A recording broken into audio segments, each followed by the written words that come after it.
આના પર લઈ લ્યો ખાલી પેલું નાની વિસ્તારમાં છેલ્લા 35 વર્ષથી મુસ્લિમ વિસ્તારમાં ધંધો કરતા વિજયભાઈ કોમી એકતાનું ઉત્તમ ઉદાહરણ છે અને તેઓ ખૂબ જ ખુશીથી અહીંયા વર્ષોથી ધંધો કરે છે. કોઈપણ જાતના નાદભેદ વગર અહીંયા કાર્ય કરે છે. શું કહે છે વિજય પટણી?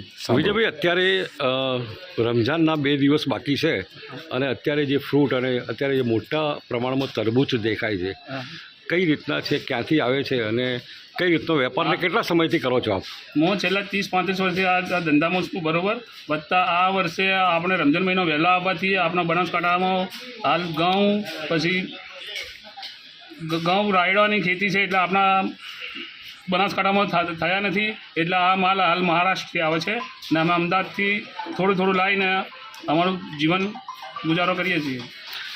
35 વર્ષથી ધંધો કરો છો મુસ્લિમ વિસ્તારમાં, કેવો અનુભવ કરો છો?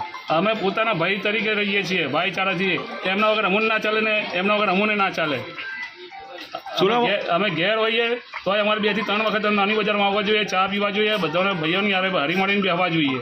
કેટલા વર્ષોથી આ સંકળાયેલા છો તમે લોકો?